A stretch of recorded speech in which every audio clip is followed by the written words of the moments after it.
Welcome into A to Z Sports Prime Time on this Sunday night. It's been a while since we've had the opportunity to get into it with you guys. Hope your 4th of July was excellent and you enjoyed yourself.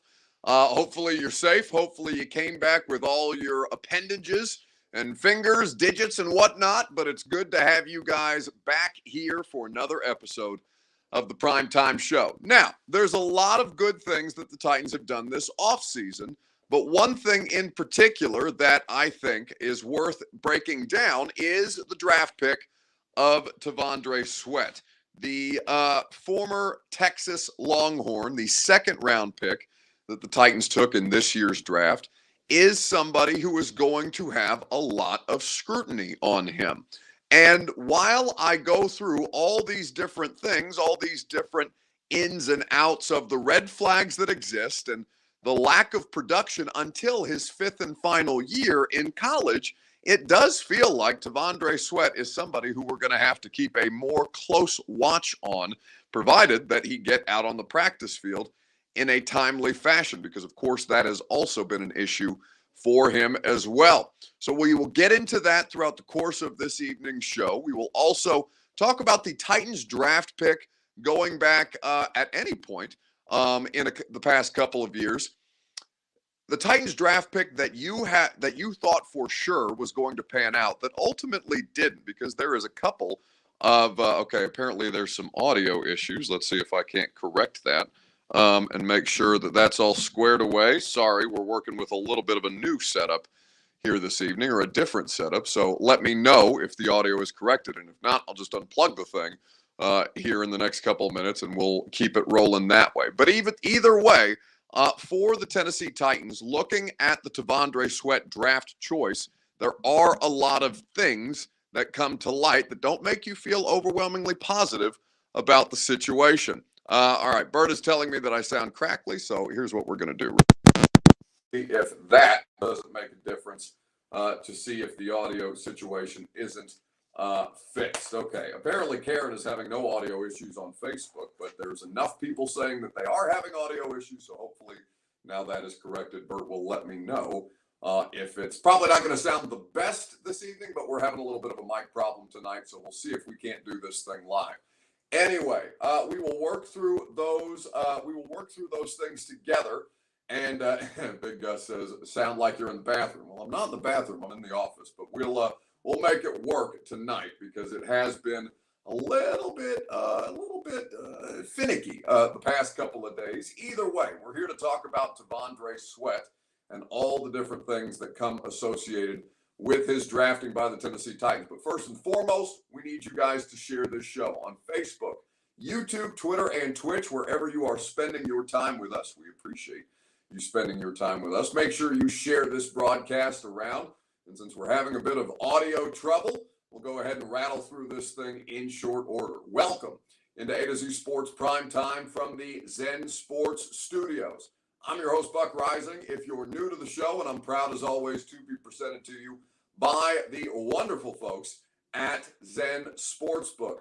Pop in the promo code ATOZTN and get up to $100 on your no danger first wager. ZenSports.com is where you go. Of course, you know that the place that you need for quality American-made Ford vehicles and award-winning customer service is Two Rivers Ford, the South's most trusted Ford dealer. And if you are in need of the best workout in Middle Tennessee, you know that TrueMavFitness.com is the place for you to go. The best place for you to get the best workout in Middle Tennessee is TrueMavFitness.com. Amar says, "Sounds like I need a new mic jack." Well, this is not to bore you with the logistical details, but for some reason I seem to have lost my laptop charging cord, not my block, because I have that here. So we're doing this on the iPad tonight. I thought I could rig it up in a way that would make it work effectively, but apparently that's not been the case. So it might sound like I'm a little far away. I promise you we'll get through it together, because the content of the show is something that we are still going to bring quality to, even if my sound isn't the best tonight. I assure you that we will have that corrected for you tomorrow. Either way, T'Vondre Sweat. So the Titans draft him in the second round this year, and now with this player, you have a lot of different red flags, let's call it. The first and foremost is the lack of production outside of his final year in college. But the thing for T'Vondre Sweat is that in his final year of college, he was one of the best defensive linemen in the country. He's the Outland Trophy winner, which is awarded to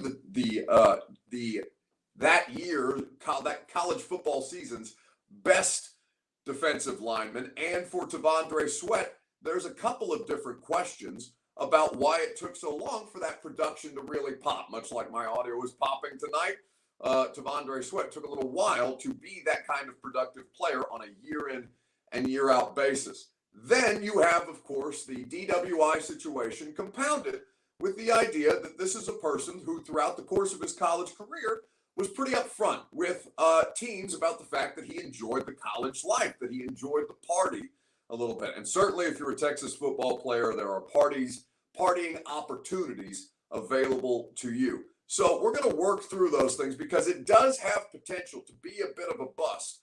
And I know anytime we talk about Titans draft picks, Titans fans are a little worried or have just a voice in the back of their head being like, is this guy worth the red flags that he comes with? Because this one does come with some red flags, but there is no question that the player is talented. And that's ultimately what the Titans determined, that the risk was worth the potential reward. So we will talk about those things together. And let's start with your Two Rivers Ford take, which you can give me in the comment section. On a scale of 1 to 10, how concerned are you with T'Vondre Sweat, understanding how his offseason has gone to date? You can give me your answer in the comment section on Facebook, YouTube, Twitter, and on Twitch. You can do that while I tell you that your Two Rivers Ford take is presented by the South's most trusted Ford dealer, Two Rivers Ford in Mount Juliet, where you go for those quality American-made Ford vehicles and award-winning customer service. They've been in business for over 40 years, serving Middle Tennesseans, and they will go above and beyond for you. Two Rivers Ford in Mount Juliet, or online at tworiversford.com for more information. So on a scale of 1 to 10, Amar says he's a 10. I see a 6 from AFO on YouTube. Karen says she's a 10 out of 10. Trucking with Casper has a few less concerns. He is all the way down at a 3. Jermaine Paris says another red flag is he's overweight and he doesn't want the weight clauses in his contract. That's why he's not signed. Well, he is in fact signed, so I think you're being a bit dramatic there. Also, I hadn't heard anything about him trying to get the weight clauses out of his contract, so I think that's just reckless speculation on your part. That has not been reported nor verified. I think that's, in fact, I don't think I've seen it anywhere but the YouTube comments or Facebook comments here on the Primetime Show. So there are a variety because the weight is a concern, right? Remember his draft night Zoom with us at the facility where he said, if I get down to 355, I'll be a Pro Football Hall of Famer. Now, the reported weight at the time was 366 pounds. I have nothing to tell you. I have nothing quantifiable. I would only be speculating to say that he was not 366 pounds on the night that he was drafted, but it is fair, I think, to make the assumption that if he's only got to drop 11 pounds to be a Pro Football Hall of Famer, that he's probably got more than 11 pounds to lose. So I'm going to assume that he was not 366 on his draft night, even though that was the number that they gave us. Tristan Foster says he's a stud on Madden, so I'm going to say a 6. I could give a shit about the Madden ratings. Is Madden even out yet? Actually, I have no idea anything about Madden, so my perspective on Madden would be completely useless. I don't think I've played Madden. It's not been 10 years, but it's been pretty close. Either way, he is an interesting player from a variety of different facets because there is no question that he's incredibly talented. And a lot of the negative discourse around T'Vondre Sweat that you have to keep in mind is for the simple fact that he's a player with red flags coming in that also has not practiced, has not participated in an open practice since his rookie minicamp. That's almost 2 months at this point when I believe that was the second week of May where they held rookie minicamp, and T'Vondre Sweat was almost immediately unavailable after that. Now, they told us that training camp, he should be full go, and that is certainly our expectation. And what is it? It's July 7th. We report on the 23rd, so he's got 2 more weeks to get his shit together. If he is not out there fully ready to go, and if he is not consistently out there and ready to go through training camp, then of course he's going to be a talking point, because it's the red flags compounded with the lack of availability. And that's kind of where we're at with the T'Vondre Sweat situation. So on a scale of 1 to 10, I'm going to give you my number here in just a second. But first, I want you to hear this clip from the radio show on Monday. About a week ago, we had Dane Brugler of The Athletic, their top draft analyst. He puts together the Beast draft guide each and every year. It is one of the most comprehensive draft analysis books that you can find, draft analysis anywhere that you can find. And so I always appreciate Dane's perspective. So Dane and I had a conversation about T'Vondre Sweat on Monday, and this was how that conversation went. Didn't love the opportunity cost situation that they may have had with Sweat at the pick that they took him at. T'Vondre Sweat was one of the wild cards of the draft. He really was, because everything that you just mentioned, he has, for a guy that's 360 some pounds, for him to be able to move like he can, it's just, there's only so much you can do if you're a center or a blocker trying to slow him down. But it all comes down to, can you trust him? And that's something that there's several red flags. You go back to on and off the field. He's a 5th-year senior. His first 4 years at Texas combined, he had a grand total of 9.5 tackles for loss. So single-digit tackles for loss. Why not the production until your 5th and final year? Why did it take 5 years for you to kind of get your act together? I mean, he was open with scouts that he maybe was kind of enjoying the college life a little too much as an underclassman with the Longhorns. And that was something that scouts talked about often, about how off the field, he loved the party. It was a part of what he did. And throughout the draft process, T'Vondre Sweat, when he was meeting with teams and talking with scouts, he did a lot to kind of convince teams that, hey, I'm ready to be a professional. I've turned over a new leaf, and I'm kind of matured. But then 2 weeks or 3 weeks before the draft, he gets a DWI, and it's like, okay, is this guy just telling us what we want to hear, or is this just a blip on his development trajectory? I mean, there's all these red flags with a guy like this who's so talented that it's every team looked at him very differently. He was off a lot of boards around the league. Other teams thought, okay, if he gets to, let's say, the 4th round, we'll feel comfortable drafting him there. There's no way to be sure if the Titans don't draft him in the 2nd round. Would he even still be there in the 3rd round? Or were there other teams ready to take him in the 2nd round? We'll never know for sure how that would play out. But we do know that it is certainly a risk to take a T'Vondre Sweat where they took him. But again, if it works out, if he plays up to the level he's capable of, the talent level, if he keeps his nose clean and it truly buys into being a professional at the NFL level, it could look like a steal, because it's a 1st-round caliber talent with a lot of question marks that scared off a lot of other teams. Every team looks at risk a little bit differently. For the Titans, they saw the talent outweighing some of the risk, at least at that point in the 2nd round. So time will tell. I'm sure we'll revisit this, in the season and then at next. So that is Dane Brugler of The Athletic on the radio show on Monday. You can check out that full interview on the Zone's YouTube channel, or you can also subscribe to 104.5 The Zone's podcast feed of my radio show, The Buck Rising Show, wherever it is that you get your podcasts. A to Z Sports Primetime is presented by TrueMav Fitness in the Gulch. Go to TrueMavFitness.com, where your first workout is free. As a Middle Tennessee resident, no workout ever recycled or repeated. TrueMav always goes above and beyond to put you in position to succeed. The best workout in Middle Tennessee is TrueMavFitness.com. So that's Dane Brugler kind of breaking down and, going on to say, listen, if this pans out, it'll all be worth it. But on the front end, there are plenty of different issues to analyze. Tall Texan 927 on YouTube says, so any of these geeks Realize that Sweat played more snaps than UT first-round pick Murphy. Who gives a damn about this offseason crap? He's a beast on the field, and that's all fans should care about. Which, by the way, is completely fair criticism, but that only happened for 1 year. You didn't hear of T'Vondre Sweat before his final season at Texas, and that is what Dane is speaking to. So you can call Dane Brugler a geek, or you can call me a geek if you want to for having these concerns.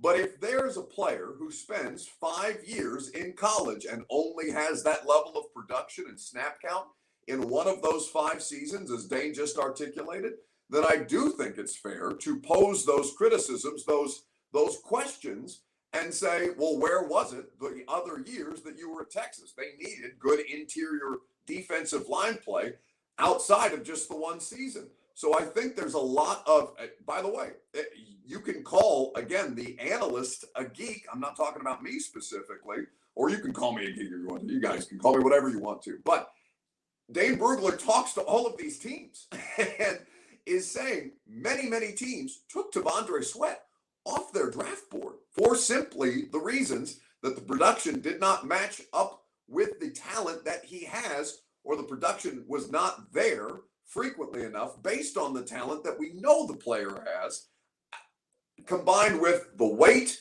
the partying, the DWI a couple of weeks before the draft itself. And by the way, listen, Rand Carthon vetted this player very, very thoroughly. They traveled down to his hometown in Texas. Remember, they met with him and his family. They spent time with him beyond his 30 visit that he spent here in Tennessee.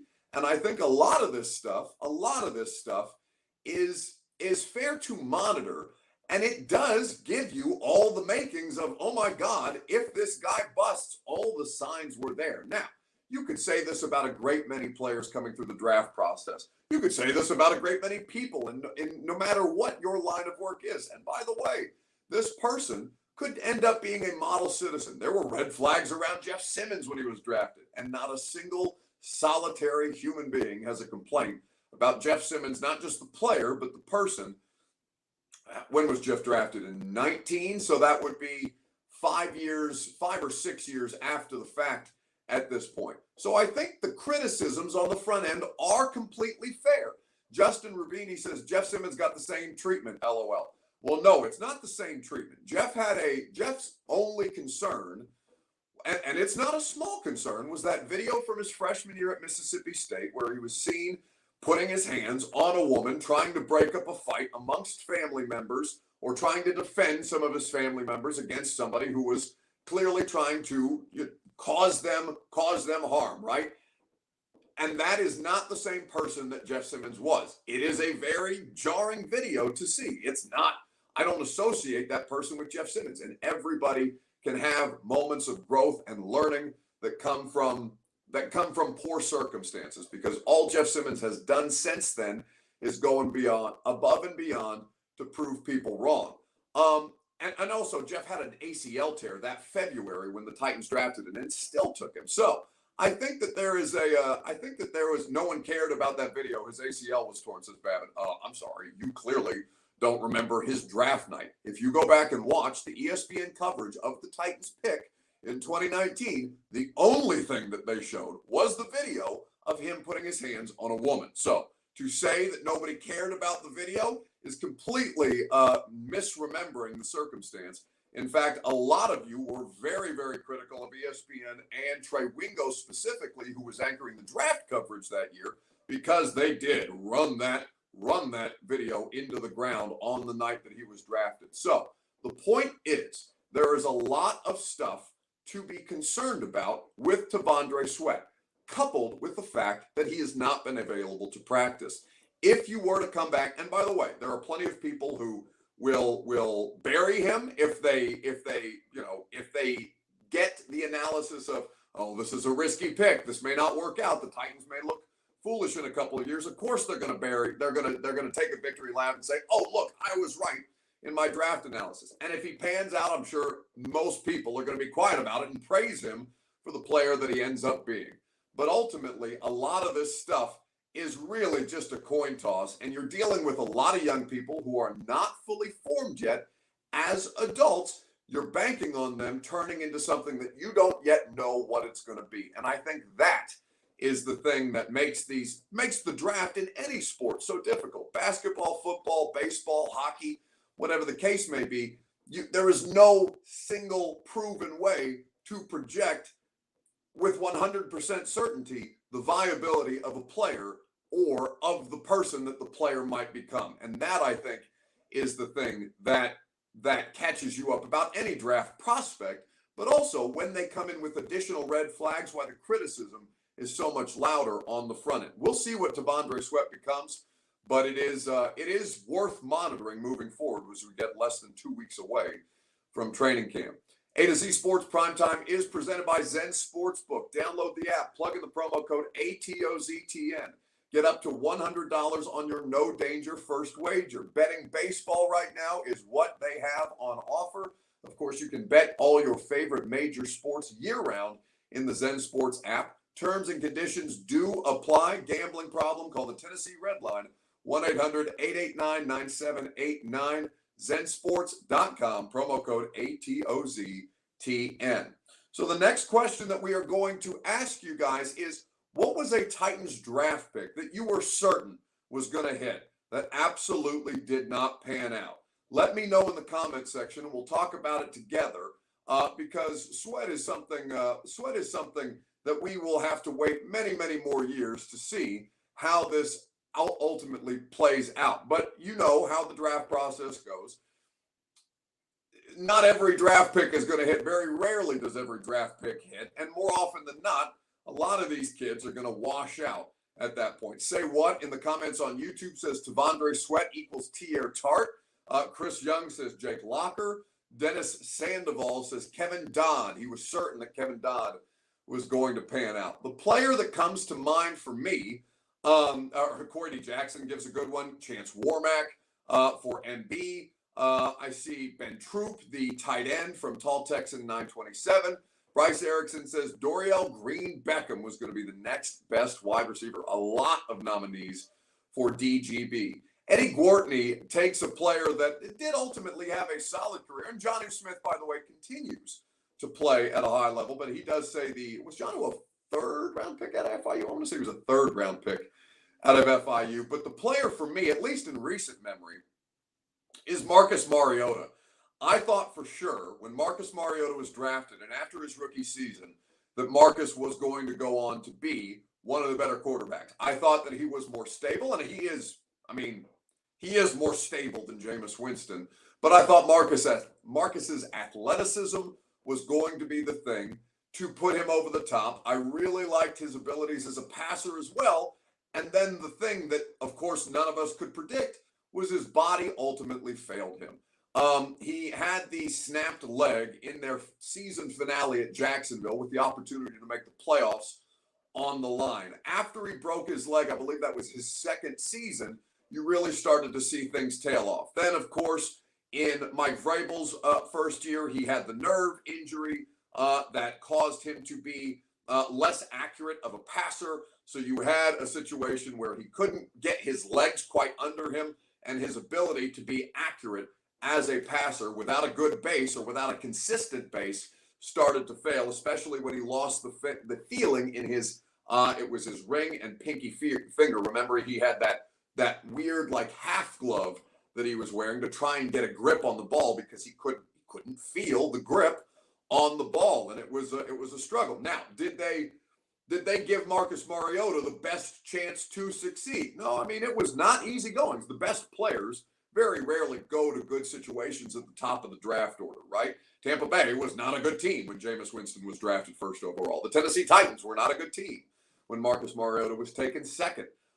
It's very rare. I mean, it's almost never happens. I don't think there's ever been a situation like Caleb Williams with the Chicago Bears for a first overall pick to land in a roster that's in pretty good condition for him to be able to succeed. And so we'll see what becomes of Caleb Williams.